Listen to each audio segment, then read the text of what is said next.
Hello and welcome to The Week in 60 Minutes, brought to you by Spectator TV and broadcast on this Thursday, the 23rd of May 2024. And it's an auspicious day, or I should say yesterday was an auspicious day in British politics because Rishi Sunak called a general election. He stood outside in the rain, listening to the din of Steve Bray playing Things Are Only Going to Get Better. And it was a fairly shambolic moment that I think we may remember for a long time to come.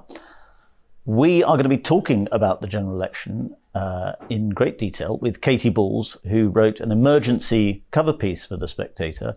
I will be joined by Katy Balls to discuss her cover piece and how this general election is going to shape up. And after Katy, we will talk to Sam Rosbottom, who is a spokesman, I should say. That was very politically correct for me to say spokesperson. A spokesman for Betfair, which is a betting exchange and a sportsbook bookmaker. And we'll be talking about betting on the general election, which is a very, very popular activity in Britain. And given that Labour Party don't seem to like gambling very much, this might be the last general election you can do it on. Moving on, we will talk about the original cover piece of The Spectator this week, which was about electric cars and the sudden surprising collapse of the electric car market and what it means for Britain and the world. I will talk to the great Rory Sutherland, our Wikiman columnist, about this intriguing subject. Then we move on to a difficult subject, which is population decline and the West's demographic collapse. But before we get started with all that, a reminder to join the 350,000 or more people who already subscribe to Spectator TV. You can subscribe by clicking the subscribe button on your screen. And then after that, you hit the bell icon to make sure you never ever miss an episode. It's a general election, and who better to talk to us about what's going on in Westminster in this tumultuous week than Katy Balls, our politics editor. Katy, how surprised were you by the news? When did you know that it was happening? Because I think the BBC sort of announced it. AP, I think, announced it around 4:00, something like that. Yeah. Did you have a firm idea before then? So I've got the WhatsApps to prove it if I have to. Right. About Tuesday afternoon around 3 p.m, a few people were calling me saying, have you heard there's going to be an election called tomorrow?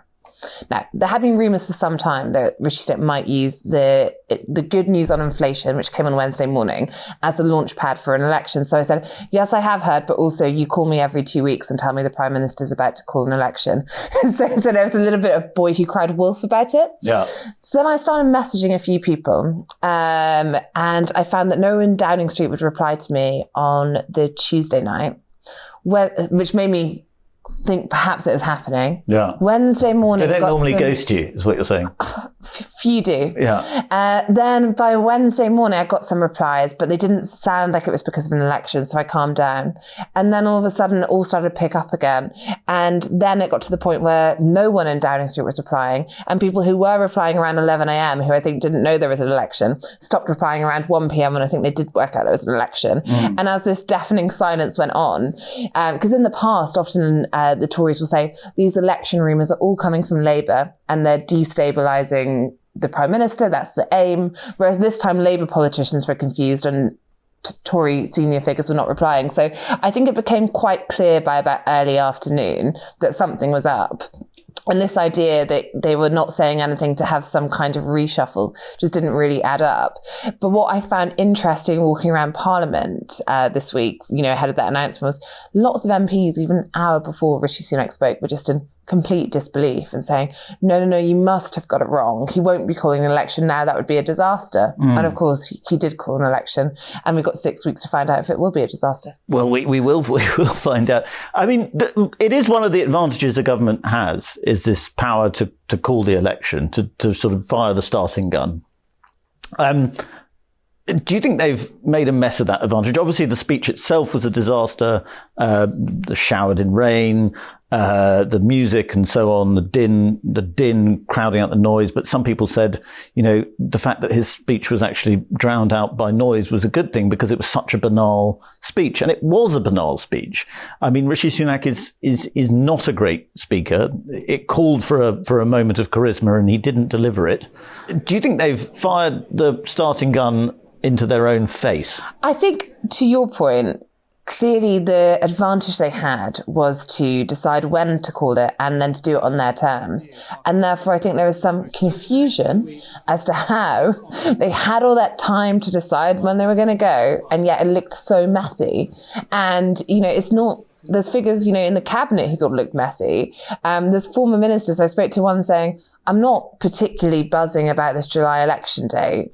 And how are they going to convince me when they don't even seem to know what an umbrella is? There's a sense of just adding to a feeling of incompetence from the team that they couldn't get that right. So you can, of course, overstate these things. It's a 6-week campaign. Is this going to be the main thing people are talking about?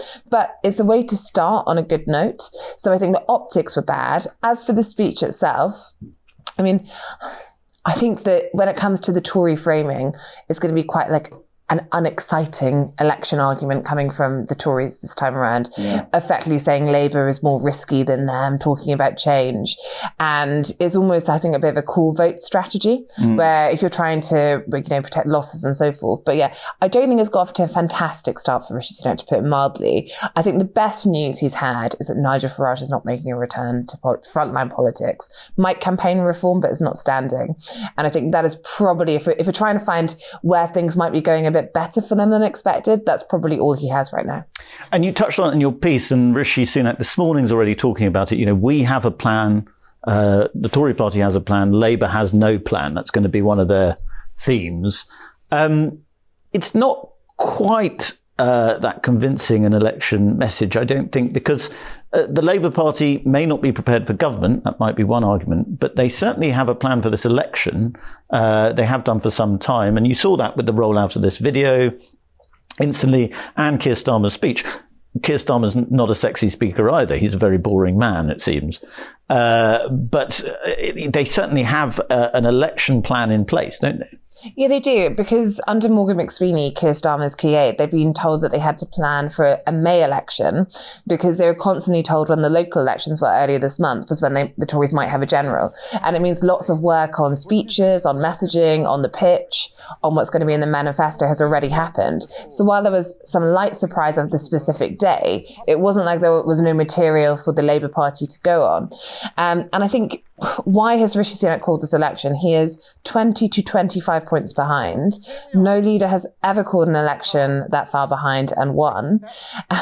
If you speak to some around Rishi Sunak, they seem to think, if you slightly reading between the lines, that he was not getting much of a hearing from the public as Prime Minister in terms of his work in government, and lots of voters are just switched off. So I think they're hoping that a short campaign, an election campaign, means voters will switch back on and start listening and they'll get an audience. Now, that's not guaranteed.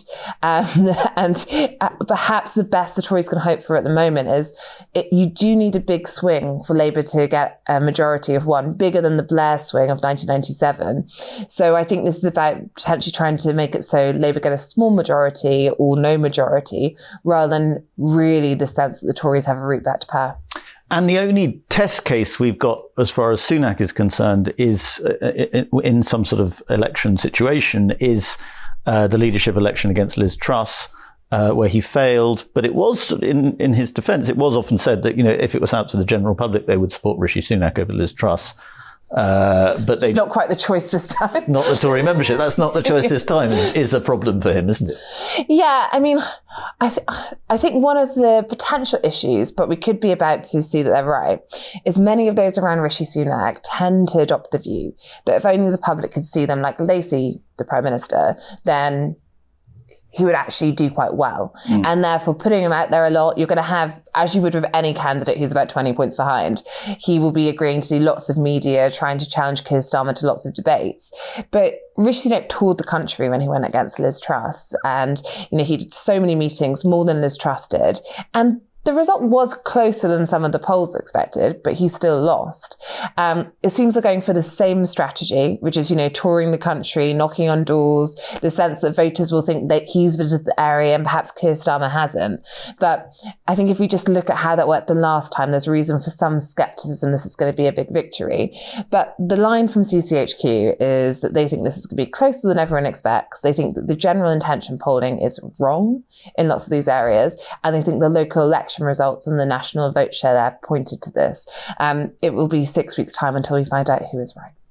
And they're taking a big gamble on the economy because they think that people are already feeling the good economic news, because it doesn't feel like most people I speak to are feeling the good economic news.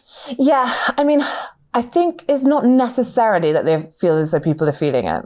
I think there's actually a sense that the argument for waiting for autumn was that lots of other things would get better. You could do tax cuts in the autumn. I think there's now the sense there is no money to do tax cuts in the autumn. You could get rate cuts from the Bank of England following these inflation figures. There is scepticism the Bank of England will do that. It's not enough to rely on. And you could, on migration, get more crossings on the channel and the numbers could go up. So actually, I think the sense is a bit less, wow, guys, don't you feel amazing in terms of the economy right now? Look at this new inflation figure. And more, actually, we think things are probably going to get worse, which isn't the best platform to stand on, but I think that does explain why they've gone now.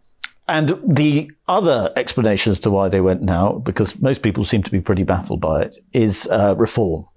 And that Tories are increasingly worried about reform swallowing up large amounts of their vote share. And that much like David Cameron tried to shoot the UKIP fox, or did shoot the UKIP fox in 2015, Rishi Sunak could steal a march on reform here, who weren't prepared, didn't have their candidates ready, and so on. And crucially got ahead of Nigel Farage, who some people thought was going to join next week. And this morning he has announced that he's going to focus on the American election instead of British politics. Yeah, I think in truth there are just a few different factors in this decision. And one of them was the Reform Party. And a sense of almost, bouncing Reform, trying to, as you say, catch them when they're a bit unalert. And on the Farage question, I think there was scepticism in some parts of the Tory party that Nigel Farage would ever do that full return. And perhaps he was enjoying flirting with the idea more than doing it. But by bringing an election when they did, they have forced him to make a decision. And the decision has been to focus on US politics. I think that is pretty good news for the Tory party. Reform could still cause them problems if you think about how they did in the local elections. Reform did fairly well in some of the places it was targeting. But do they have the infrastructure to really be effective? The Liberal Democrats and Reform poll similarly in general election intention polling, but they have completely different strategies. Lib Dems are just focusing entirely on the seats where they think they can win, whereas Reform is much more spread out in terms of where it does its messaging. So I think the Tory hope is that they have caught them on the hop and they are not going to be organised enough. And while Nigel Farage may go out and campaign a bit, it's not the same as him leading that party. Katy Balls, congratulations on turning around a piece in, I think, record time, possibly. Potentially record time. Yeah, we'll go with that. You did a much better job than whoever wrote Rishi Sunak's speech. With the general election coming up, there is bound to be a lot of Spectator activity and content that you do not want to miss. I strongly suggest you take out, if you haven't done already, take out a subscription to The Spectator to keep abreast of all the latest goings on in Westminster, the world, and in culture, life, arts and books, of course, as well.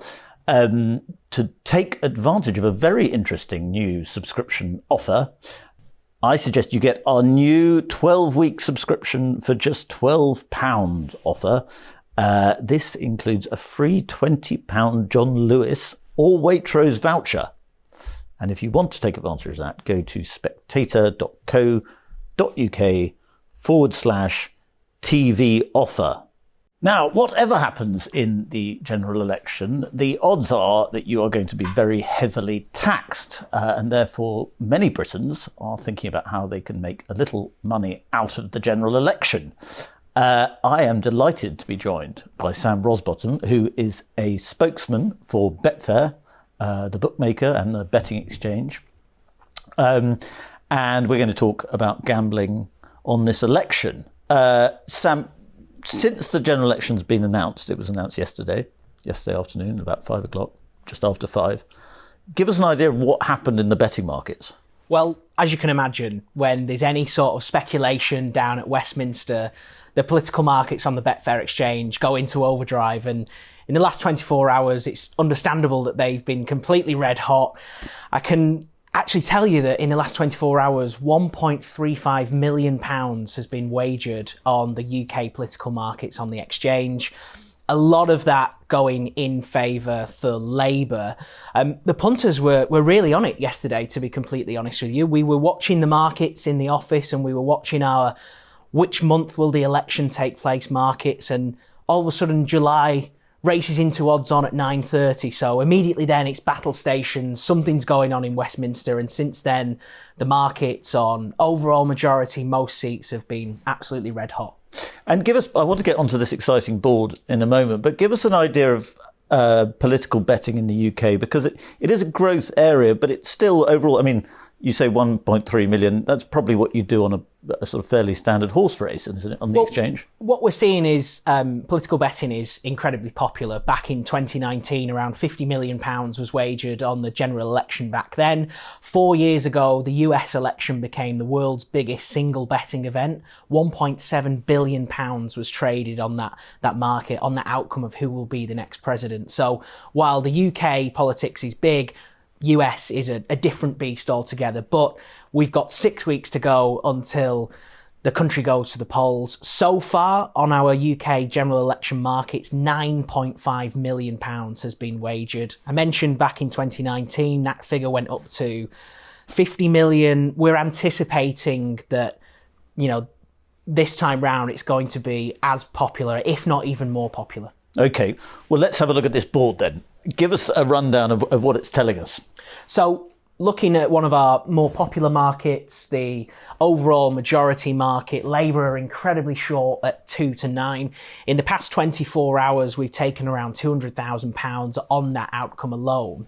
But interestingly, what we're seeing is while the majority of the money on that market is in favour of Labour, we've actually taken more bets since yesterday morning on a no overall majority outcome, which at the minute is 11 to 2. When Rishi Sunak stood outside Downing Street yesterday and confirmed the July the 4th election, that was 17 to 2. So the odds are coming in ever so slightly on a no overall majority. We're seeing that gain some momentum, but as things stand, it is Labour who completely dominate the betting odds.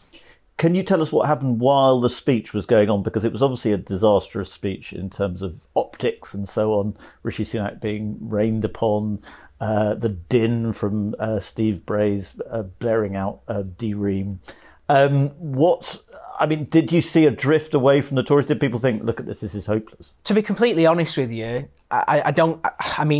the speech probably epitomised the trend that we've been seeing over the past 12 months, maybe even longer, that the Conservatives are completely on the drift. It's been a terrible 12 months for Rishi Sunak's party, by-election defeats, local election dismay. The Conservatives, even though they hold a very, very strong majority after that 2019 election, they're now 33 to 1 to keep that and win a majority in July. And given that on Betfair Exchange you can back and you can lay, I'm not in the pay of Betfair, I should make this clear, but you can back and you can lay, backing the Tories at 33 to 1 might be quite an interesting proposition. There might be some value there, because even though they almost certainly won't win, 33 to 1, things might tighten up as the election goes on. You can see them coming in, that price coming in. Well, like you said, with the Betfair Exchange, the world's biggest peer-to-peer betting platform, there are two ways to bet. Obviously, you can back on a result to happen, and you can bet on a result not to happen. That's obviously back and lay. So punters may be looking at this as an opportunity to say, Labour are incredibly short at the minute at 2 to 11, roughly an 82% chance. We've got 6 weeks to go. Anything can happen, like we know in politics.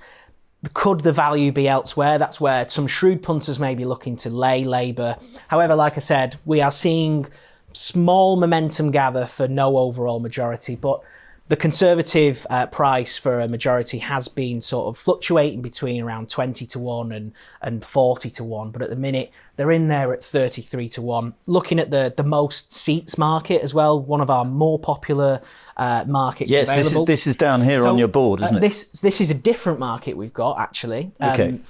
So just on most seats, again, it's a very similar story. Labour absolutely dominating there, around 1 to 14 to win the most seats. Right. The Conservatives around 16 to 1. So pretty bleak if you're the Prime Minister looking at the Betfair exchange. Even bleaker when you look at some of the other markets that we have available, such as how many seats will the Tories lose at the next election. Now, during the Tory conference last year, for them to lose an incredible 201 or more seats, they were 4 to 1. That price has completely crashed, and they're now odds on to lose that incredible amount at 4 to 6. So one-way traffic very much on that market, and the punters are backing a Tory annihilation. Right. And so tell us about, so here, what are we seeing on the board here? We're seeing no losses. No losses, around 289 to 1 for there to be no Tory seat losses Not going to happen. at the election. It doesn't need me to tell you that that's looking very unlikely. For them to lose between 1 to 50, that's around 41 to 1, 51 to 100, around 11 to 1. And then the odds get a little bit shorter as those seat losses increase. Again, punters really anticipating that this is going to be a disastrous night on July the 4th for the Tories. You mentioned how much money was bet on the US election 4 years ago. Can you give us an idea of how that market's shaping up? Yeah, so currently there's around £36 million wagered on the US election markets we have on the Betfair exchange. Trump recently has just gone the odds-on favourite. Around 40% of the money on that market has been in favour of Donald Trump. What we're seeing at the minute is a bit of a trend, and we're coining it Teflon Trump. Whenever we see headlines, whenever he's in court, whenever there's negative press around Donald Trump, the punters seem to back him more. So it's obviously November's going to be a big month for the US, for the world, and for the political betting markets on the Betfair exchange. And we've got a long time between now and then, but that's going to be another really popular one. And the vice presidential markets, the vice presidential nominee markets. I talk about this because I wrote a piece about this last week, and I have an interest that I should declare. I mean, there's a lot of chopping and changing in that market, as I'm sure you can imagine. I suppose really it depends on who turns up next to Donald Trump every other day, really, doesn't it? At various fundraising events, we've seen Nikki Haley come out in support of him recently as well. She's been a mover in that market. Yes. But really, really interesting. Obviously, a long way to go until November. Doug Burgum, I believe, is current favourite on the exchange. I looked just before I came in because I bet on JD Vance at 40 to 1, which was a good bet, but I don't think he's going to get it. Sam, thank you very, very much for coming into The Spectator, and thank you for bringing this amazing board. Now, before Rishi Sunak decided to throw The Spectator's weekly rhythm out of sync, we were running with our cover this week, which was Electric Shock, which is a fascinating piece by Ross Clark about the great electric vehicle bust. It's a very important subject, and Ross has explored it very well. I'm delighted to be joined by Rory Sutherland, the wiki man, our Spectator wiki man, who's also written a lot about electric vehicles over the years. Quite a fan, Rory is, of electric vehicles. And if I could just find Ross's article. Rory, I thought I'd start by putting to you a bit from Ross's piece, where Ross says, if there ever was a real-world demonstration of the old proverb, you can lead a horse to water, it is electric cars. And what he's referring to there is the fact that governments the world over, particularly Western governments, have, because of green ideology to a certain extent, pushed their publics and pushed the car industry towards electric vehicles with huge incentives and mandates and so on. And yet the electric car market is not really functioning as required. It's having a bit of a breakdown on the side of the road. What do you think about Ross's thesis? Do you agree with it? I think that if you look at my opinion on this, I think the natural path of migration of cars, as with more or less every other device which make something rotate, in this case a drive shaft, I think the natural path of travel is towards electrification. And I think there are reasons to be hopeful about electrification, not least in that electric motors allow you to miniaturize cars and other vehicles in a way that the internal combustion engine doesn't. There are other advantages. For example, you can produce electricity with more or less any fuel or any source of energy, including nuclear, whereas electric cars run on crude oil, effectively. Electric cars are omnivorous. So there are lots of reasons, I think, to believe that that's the direction of travel. And there are arguments for accelerating that direction of travel because obviously it's dependent on things like charging infrastructure. However, I think government attempts to mandate the pace of change are very possibly wrong-headed. Just to give one example, I don't really see what the objection is to plug-in hybrid cars. If people are too nervous to have an electric car, or if most of the time they only drive very short distances and merely use the internal combustion engine for the rare occasions when they drive further, out of town, for example, for a Londoner, the plug-in hybrid seems a pretty good compromise, or at least a kind of gateway drug to electrification. But there is a problem here which actually I should have anticipated and the market should have anticipated, which is you do run out of early adopters in a market quite quickly. There is always a kind of, it's sometimes called in marketing crossing the chasm. In other words, it's reasonably easy to produce a new product which gets adopted by the 10% of the population who are, to put it very casually, kind of relatively wealthy novelty seekers. But for that product to actually then migrate to the mainstream or to what's called sort of, early adopters, the early majority, the late majority, and then, the mass market, isn't always that easy. That's complicated by the fact, by the way, that not many people actually buy cars from new. The electric car, I think, has done very well in the fleet market and the corporate leasing market, not least because there are very generous tax concessions. Actually, the average age, for example, of someone who buys a Volkswagen Golf from new is somewhere between like 58 and 64. Okay, most people in their 20s, 30s, 40s don't actually buy new cars unless they're on some sort of company lease scheme. And so what you're looking for with the electric car is actually quite a small market, which is the people who are novelty seekers who also buy a new car.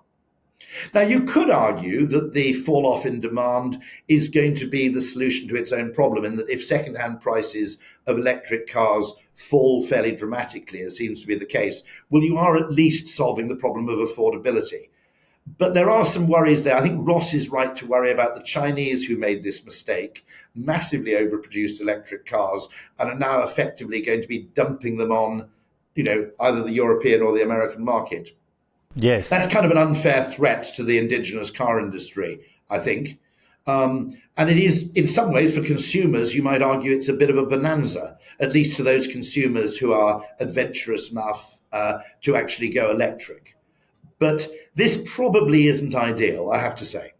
And I blame myself a little bit, because as an evangelist for electric cars, regardless of any environmental message, by the way, I will argue that they are better cars. My previous car was a 5-litre Jaguar V8 XJ, and I switched to a Ford Mustang Mach-E, a cheaper car, certainly from new, and it's better. Okay, it's markedly better. All kinds of reasons: one-pedal driving, regenerative braking, quietness, and actually a bizarre kind of combination of being a limousine when you wanted to be a limousine and a go-kart when you wanted to be a go-kart. In lots and lots of respects, we're now a 2-car electric household. Once you have home charging, the whole issue with charging is actually, to be honest, a distraction. Unless you're one of these people. In the comments on my last Spectator piece is someone who said, I need to drive to Glasgow and back from northwest London in a day. Well, personally, I think that person is mad. I think that's what trains and aeroplanes are for. But nonetheless, if you are that person, you probably shouldn't buy an electric car. You should buy a diesel. Is the problem, Rory, that governments are trying to do different things at once? They're trying to placate the car industry and show the car industry a way forward, which the car industry have hopped on board with, at the same time as they're trying to encourage electric car use by everyone for net zero targets and so on. at the same time as they want to block out Chinese cars because the Americans are doing it, because they want to protect their domestic car industries. Related to that question, what do you think Rishi Sunak should do about this abundance of Chinese EVs that are going to be dumped, a bit like fentanyl or steel is being dumped all around the world when China has an oversupply? My personal view is that the extent to which, in some cases, I mean, broadly speaking, as I say, I support electrification as a direction of travel. I support renewable energy in terms of a direction of travel. But I think we have a kind of precedent in the case of mandated fluorescent bulbs, the way in which we got rid of the incandescent bulb. And we got rid of it about 2 years too early because we mandated that everybody bought these piece of crap bulbs that took 10 minutes to reach full brightness. Okay. And then 2 years later, LED lighting came along, which rendered the whole thing completely moot. And I think I'm very uncomfortable with mandated timescales that are universally applied. I think as far as possible, I would encourage people whose motoring requirements are, within normal range and who have their own driveway. I would encourage those people to at least consider an electric car because I think they're very, very good.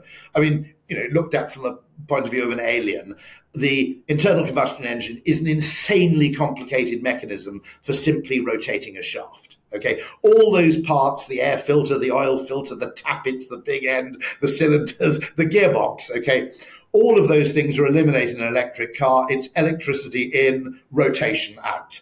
Okay, so there are, there's a very good reason why your toothbrush, I assume you have an electric toothbrush, doesn't run on an internal combustion engine. There's a very good reason why radio-controlled helicopters, in my childhood, they ran on tiny little sort of one-stroke or two-stroke engines. Okay, they don't anymore. Okay, the movement of travel should be electric, and the government should at the very least, kind of encourage that. And I might also add that people go, it's disgusting that my taxes went to subsidising you having a new electric car. Can I make the point that anybody who buys a car from new is practicing a massive form of wealth redistribution through voluntary means? If you go and buy a new Jag, Freddie, what it means is that 4 years later, someone will be able to buy a really, really good car for half the price you paid. If only the property market worked like that. I've got this 3-bedroom house in Mayfair, but I've used it for 3 years, so you can have it for half price. Okay, you are a massively generous social person because it means that someone half as wealthy as you can have a car that's nearly as good as yours. Rory, let me interrupt. Isn't the key word voluntary there? Yes, absolutely. I don't think it's wrong in the early days of a technology for a government to at least make sure that I was very much in favour of a light touch on vaping. Because I think, in the early days of a technology, the natural reaction is kind of fear and hostility.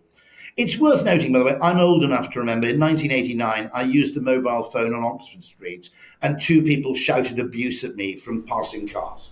Okay, right. Most technologies encounter quite a lot of hostility in their early days, sometimes deservedly, sometimes not. You touch on what could be the key point here, which is that innovation always comes up with something unexpected that government action hasn't provided for and that markets can provide for.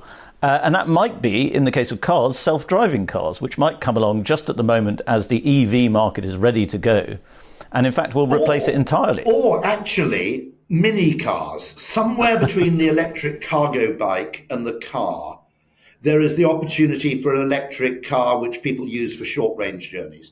It's kind of absurd. I take a 4-seater car to my local station 3 miles away with a bloody great battery weighing a ton. Okay.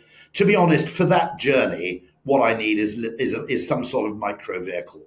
Yes. Okay. The Citroën Ami isn't a totally insane idea. It's probably a bit ahead of its time, but I can see the micro car being quite a major solution here because they don't need very big batteries. They don't need huge range. In fact, in the case of the Citroën Ami, you just plug it into a 3-pin socket. You don't even need a charger. But I agree with you that I think that the attempt to take a kind of theoretical ideal, set a timeline for it, and impose it on the market without allowing the market to do its ingenious best. And we have, exactly the case of those, fluorescent light bulbs, which were ghastly. There's also a problem, by the way, which is a psychological one. I mentioned the fact that not many people buy new cars. Okay, it's a narrow slice of the market that buys cars from new, and they tend to be much, much older and therefore potentially more conservative. Who knows? Okay, less experimental. There's also the problem that 25 years of experience, if you are over 50, actually 50 years of experience, has taught you that with electrical goods, it always pays to wait.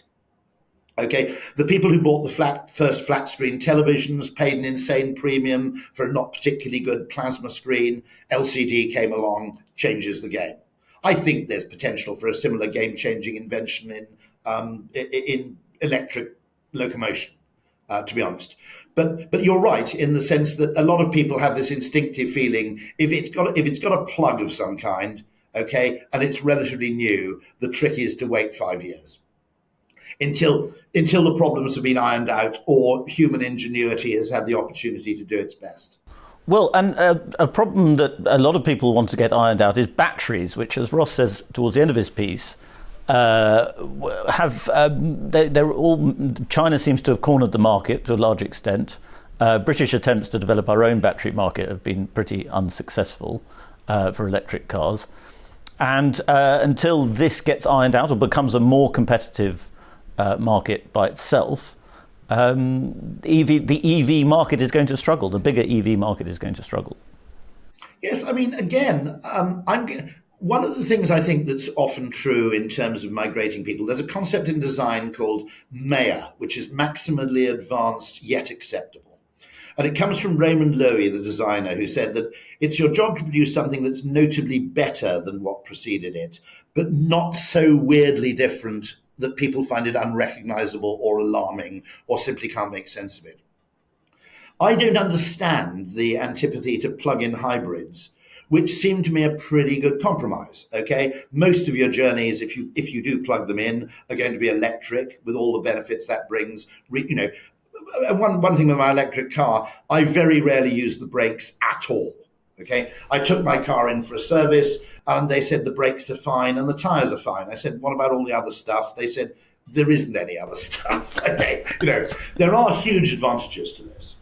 But actually, the plug-in hybrid seems to me actually a pretty healthy compromise if someone reduces not 100% of their carbon emissions. And I don't think this is all about carbon, by the way, anyway. Okay. But if someone reduces a very large part of their carbon emissions, but still has an electric, an internal combustion engine for longer range journeys, and therefore has a lighter, smaller battery, that doesn't strike me. That doesn't strike me as anything insane about this. It's very similar to the argument about heat pumps, where to get a grant for a heat pump, you have to rip out your whole boiler and your central heating system. Okay, well, I'd like to keep them in reserve, if you don't mind. I'm quite happy getting a heat pump which maybe reduces my use of gas by 80%. I'm not going to get rid of my boiler just yet, if you don't mind. That's kind of a leap in the dark. And interestingly, if you want to know a very interesting thing about heat pumps, an air conditioning unit, which you can install one room at a time for about £1,500, which is a very, very long established technology made by recognizable companies like, Mitsubishi and so forth. That's a heat pump. You can install an air conditioning unit and run it in reverse. It has basically the same level of efficiency. It's an air-to-air heat pump. And you can keep your boiler for really, really cold spells. Why don't you get a grant for that? And I asked my brother, he's doing this whole air conditioning thing. He's an astrophysicist, so he knows all the bloody mathematics and the physics involved, okay? And he said, it's very simple. They don't want people installing air conditioning units because you might use them for air conditioning, okay, which would then increase energy consumption. To which my answer is, mate, this is the UK, okay? That's a reasonable, I think, objection to air conditioning units if you're in Algeria or if you're in southern Italy or if you're in Greece. In the UK, a lot of happy people would enjoy air conditioning for the 2 weeks of the year when it's painfully hot, and then have a heat pump for the rest of the year. They could still keep their boiler, which they'd use if it were just egregiously cold for a couple of weeks. I think that's a happy compromise many people could adopt, which is MEA, maximally advanced yet acceptable. It's what an evolutionary biologist, as I said in this week's article, would call the adjacent possible. You can get people to do that.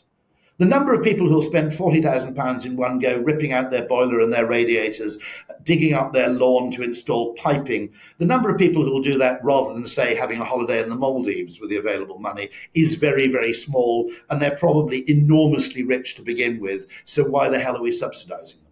Well, quite. Rory, I'm afraid I'm going to have to unplug you there because we're running out of time. But thank you very much indeed. It's always fascinating to talk to you about any subject, and particularly one as curious as this. Thank you, Rory. It's a joy, Freddie. Thanks very much. Now let's talk about fertility, which is a subject that makes everybody a bit nervous, but it's been in the news rather a lot this year, and there's a lot of talk about demography and the developed world's great problems with reproduction, human reproduction. Lionel Shriver, who is never afraid to tackle any difficult subject, our great columnist, of course, has written about this in the magazine this week. The article is titled "The Demographics That May Shape Europe." I'm joined by Lionel now and Britain's leading demographer, Paul Morland, who is the author of a new book called No One Left, Why the World Needs More Children. Lionel, I will start with you. People are nervous to talk about this subject, but it has bubbled up in the news this year a bit more than normal, I would say. Why do you think that is? Why has it bubbled up so much? Well, what the peg for a lot of these big features has been the fact that on a global level, on average, we have either just crossed or are about to cross into below replacement rate. What I wrote about this month is the fact that these articles consistently gloss over the big exception to this rule. After all, this is just a global average. The exception is Africa. And Africa is still growing enormously. It's about 1.5 billion people now. It should be 2.5 billion by 2050, which is not very far away anymore.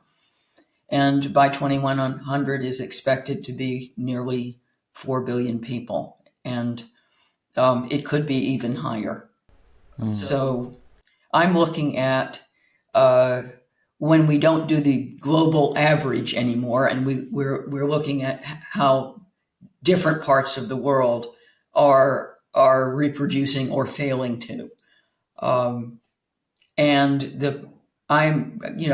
Africa has a lot of problems. It's still very poor. It has huge water problems, even without any kind of climate change. It has poor governance and endemic corruption. It's a hard place to live, and the incentive to migrate elsewhere is enormous. And therefore, I don't believe that the continent is likely to be able to support anywhere near 4 billion people. After all, that is about half the population of the current whole world. So what are they most likely to do?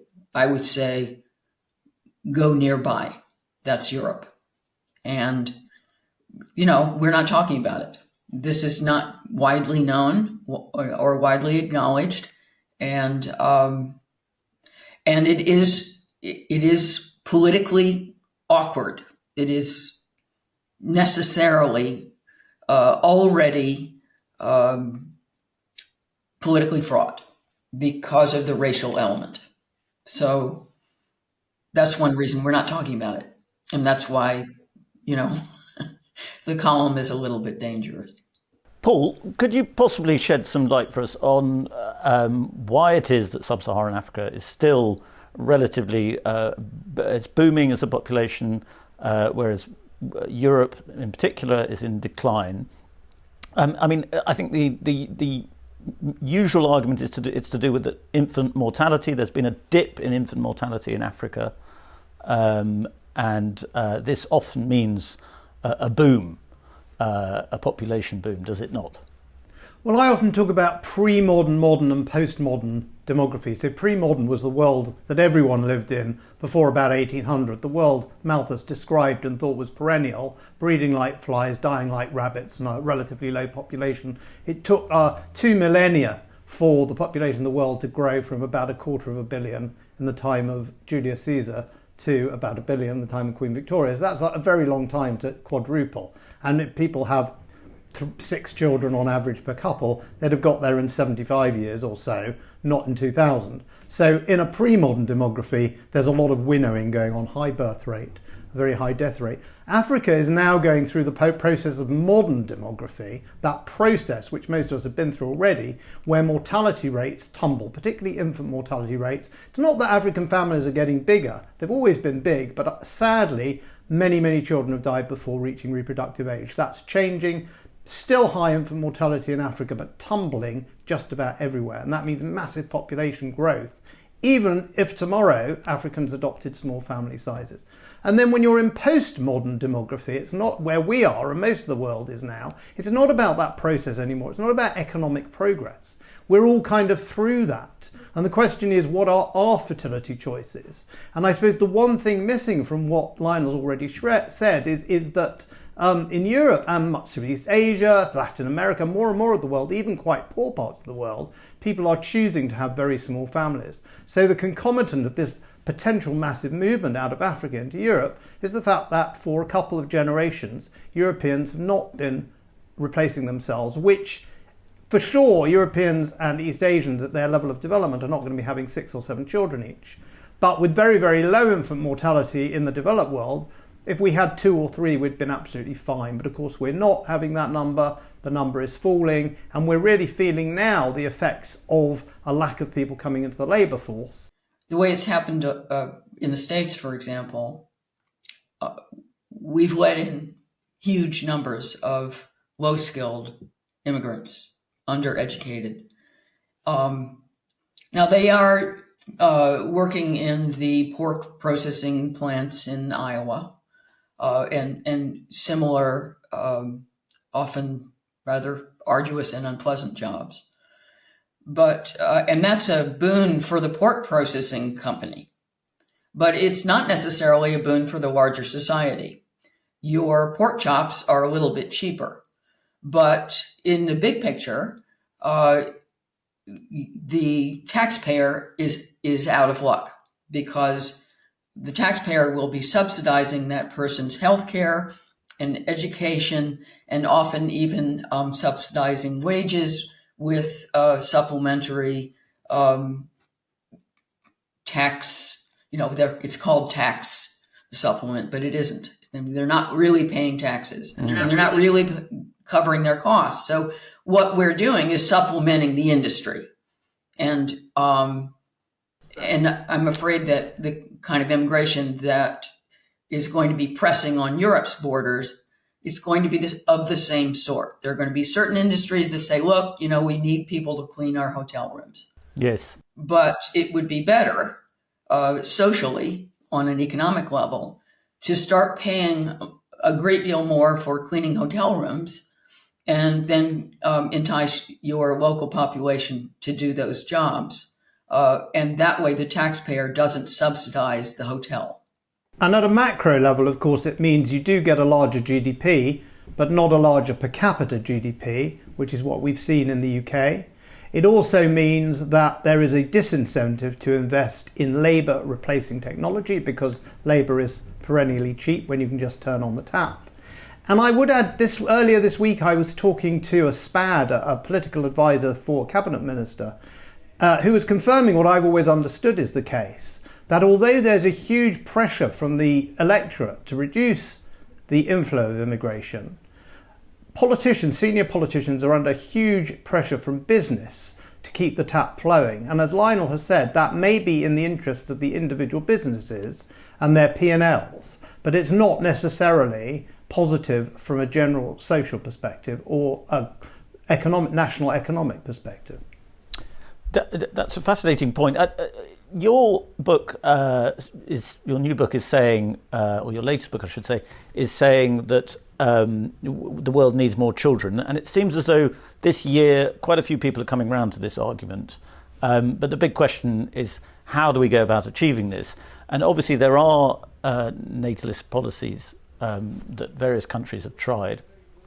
Could you give us a sort of a quick rundown of which ones have been successful and which ones haven't? Well, just to be clear, my book's actually out in July, on the 4th of July as it happens, which I hope will give Lionel a double reason for celebration.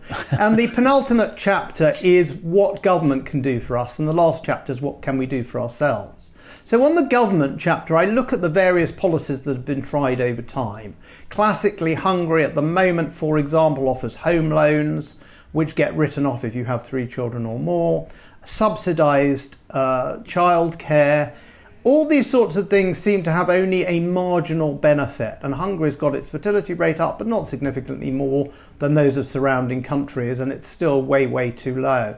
So I think government throwing money at the problem is of limited benefit, unless what they're throwing money at is a society with a very high requirement desire to have children. Now, if you ask women how many children they have in the UK and the US, they say 2 to 3. But they're not having them. Now, we know that, therefore, they'll say, well, it's about housing, it's about childcare costs, and these are important things. But then if you look where childcare is very subsidised, as in Germany, or where housing is cheap in parts of the UK, you'll find that the fertility rate is still low. So I don't want to say governments don't bother about those things, but I think those things alone will not fix the problem. The first thing to fix the problem, I think, is having a society in which people genuinely want children very much and put it as a very high priority. And then I think government can work with that, nudge the culture in that direction. But I think there's a limit to what it can do just by subsidising and making housing cheaper and encouraging people women to go into the workforce and subsidising childcare. Positive though all those things are, I think we actually need a change of heart as a society, and we need to understand that if we want a future as a nation, as a culture, then we have to reproduce ourselves to provide the people who will continue to bear that culture. Now, some people may not want that, some people may not care, and it may well be that when a society or a culture ceases to wish or care about replacing itself, it will cease to exist. I don't think you can get away from the fact, and I totally agree with Paul, that a lot of what drives fertility is values. And, many people look at Africa and think, oh, the only reason they're having large families is that they don't have access to contraception. And that's not really true. And that's been borne out by polls asking Africans how many children they want. And in many instances, they're not actually having as many as they would like. They don't want to average 5.5 children. They want 6 children. And that's because, by and large, the cultures in that continent place a huge value on family and on having children. And having a large family is high status. Whereas if you have a large family in the West right now, you're kind of weird. And people are going to look at you like, what's your problem? And I mean, there was one of these valedictory college speeches recently. I don't remember who it was. Some sports person in the U.S. this month who gave a speech saying, it was old-fashioned, but saying, women who are graduating today. Many of you are going to go on to have careers, but I'm sure many others of you are looking forward to marrying and having children, and that's where you'll find your calling. And there was absolute outrage across the country. Now, I have a career, and I didn't have any kids, so I'm definitely part of the problem. But it is interesting that you get that bad a backlash politically and culturally when you have someone promoting the idea that you might center the value of your life in your family. Whereas in Africa, that's totally normal. And how you subtly change the value system of an entire culture, and I'm talking about ours, I don't know. It's difficult. And it's not something that government can necessarily impose. Paul, do you agree with that? And if I can push it a bit further, do you think feminism is compatible with a society that reproduces itself at sufficient levels?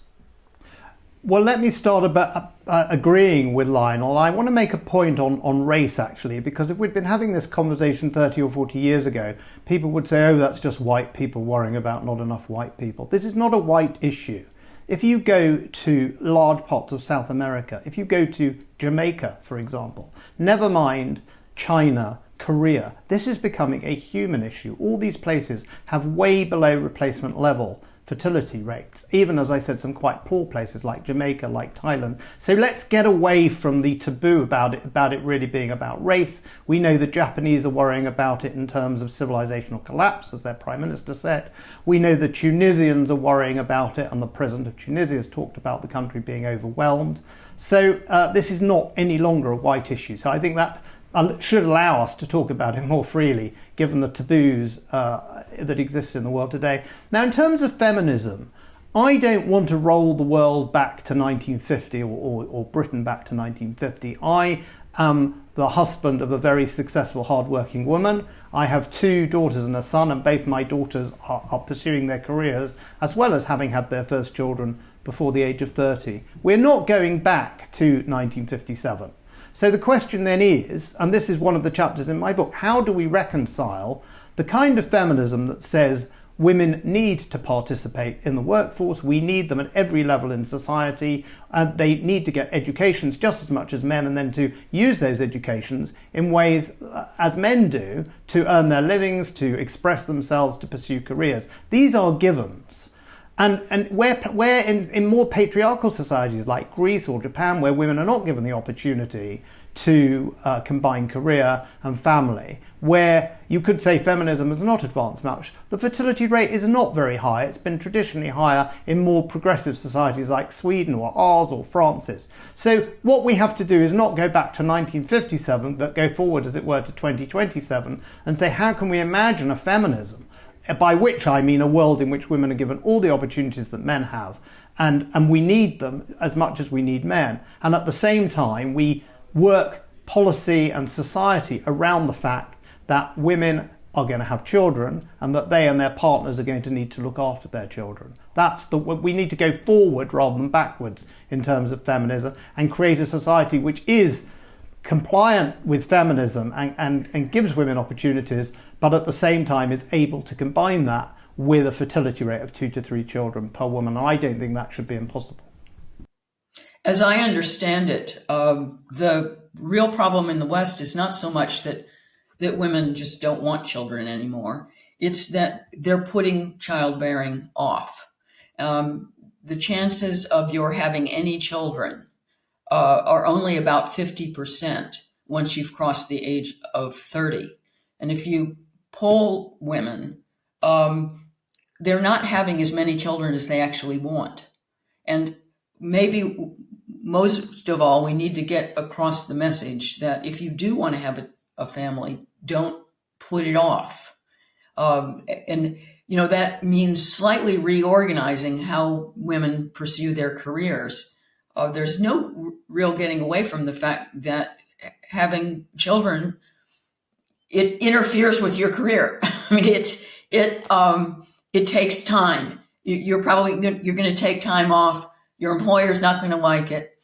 But this whole pattern we've developed in the West, whereby, you have to get your career on track. You have to establish yourself, and then you'll have children. That's not working.